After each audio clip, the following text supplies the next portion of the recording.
But remember, when there is a problem, at that time you should not think about the problem, you should think about the solution of the problem. As a student, you might be suffering so many problems. You might be facing so many problems. But you should be intellectually enough strong that you must have that quality to solve any problem which will come into your life. You should not be disappointed. You should not feel weak. You should not feel nervous. In your life, so many problems will come. In examination, sometimes your question paper might not be common. But at that time, you should not be in tension. Because this is one example. When you will be grown up, at that time you will face tremendous problems in your life.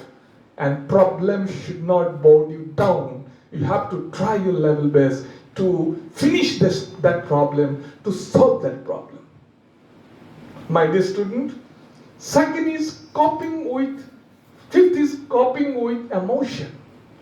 In this age, as a human being, as a student, you will face so many emotional problems. Sometimes you will not get, or you might not get what you are thinking or what you want.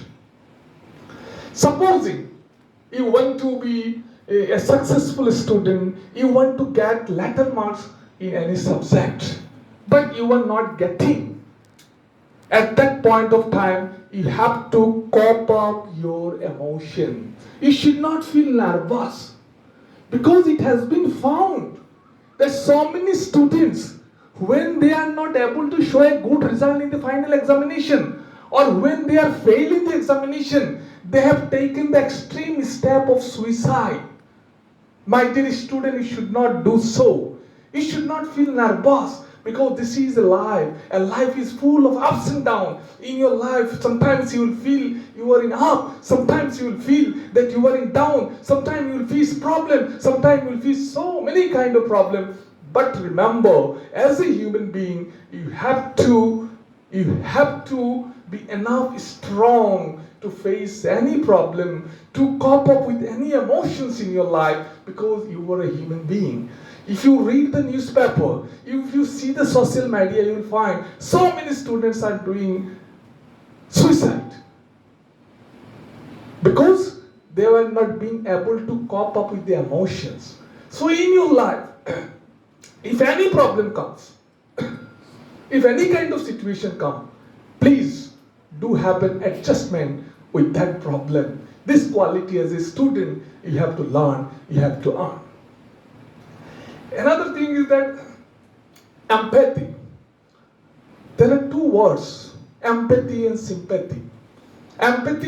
Sympathy means anybody is in serious condition, you have gone to that person, you have showed your sympathy to that person.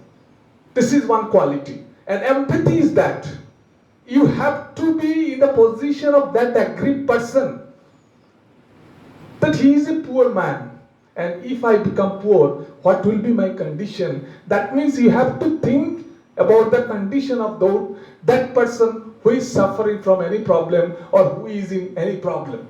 That is called empathy. So as a student, as a good human being, you must have that quality of empathy. Another quality is interpersonal relationship. My dear student, nowadays, we all people become selfish. We don't want to talk with anybody else. We don't want to make any kind of cooperation with anybody else. I want to live in my own world. I don't want to make friendship with anybody else. This is very bad. As a human being, you must have the qualities to be friendly with each and every one. You might have one close friend. You might have one intimate friend. But you must have a good relationship with each and every boy or each and every girls. With every people of your locality, you must have a good relationship, because relationship matters. You might be a student. Some of your classmates might leave the study. They might be doing in anybody's work in anybody's house, but you have to talk with that person. In your village, you will find some people are rich, some people are very much poor, some people are worker. As a good human being, you must have good relationship with each and every person, because every life matters, every human being matters. He is also a human being and you are also a human being. For that reason, that kind of relationship is very much essential to be a good human being in this world.